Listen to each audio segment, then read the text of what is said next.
All right, thank you, Howard. We are following breaking news right now on the Eastern Shore. Rescue crews, they are searching for a helicopter that they believe crashed into the Chesapeake Bay. Let's listen in right now. A full response was started that include Queens County Department of Emergency Services, led by United Communities Volunteer Fire Department, Talbot County Emergency Services, Anne Arundel County Fire Department, and Annapolis City Fire Department. We were joined by law enforcement agencies of the Department of Natural Resources, Maryland State Police Aviation Committee, the United States Coast Guard, and others that were assisting with this. And we want to first of all thank our allied agencies and for assisting with this.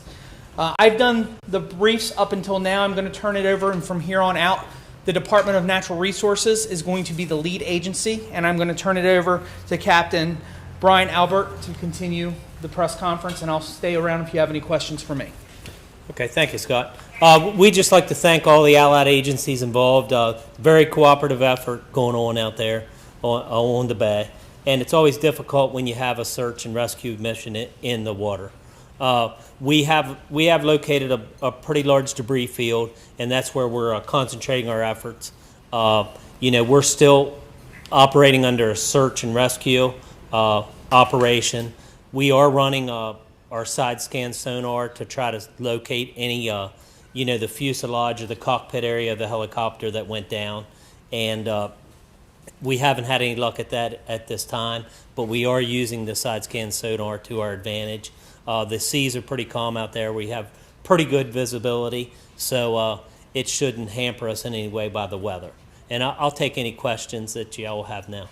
So you said that it is a search and rescue. So do you have any indication to believe that the two men who are on board could still be alive at this point? I mean, it is a possibility if they had a life jacket.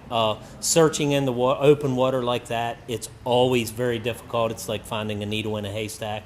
So we don't want to give up any hope at this time, but we're going to treat it as a search and rescue until the commanders on scene make it a recovery mission. And you indicated that it was a very large debris field. Would the size of that be due to possibly how high the helicopter was when it went down, or is it due to currents, winds? Can you give us some more info on that? More so to winds and currents. The tide's starting to go out now, so it's moving the debris that's in the water around. So that'd be the reason for the large size of it. Now, the winds were pretty light at the time. The temperatures are mild. Correct. Talk to us about the conditions. Could that have played a role in this crash, or do you think maybe it was more of a mechanical type of failure that led to this? I really can't say at this point. Our investigators are working on that to try. They're working with the National Transportation Safety Board and the FAA, and they're relaying it. They've been in contact with their investigators via the phone to, just to relay the information that we have from there. So we're not sure. The only thing I know is there was some limited visibility this morning at the time of the accident, but I don't know if that had anything to do with the accident. And with the water temperature being... Yeah, you're listening to emergency crews there after that helicopter went down into the Chesapeake Bay. They're saying weather does not appear to be a factor in this case as of right now, but they did discover a large debris field, and they are still treating this as a search and rescue operation. They're still hopeful that they can find those two men who were in the helicopter, but this has been going on for quite some time now, and we're hoping for another update coming up a little later from our Jess Arnold.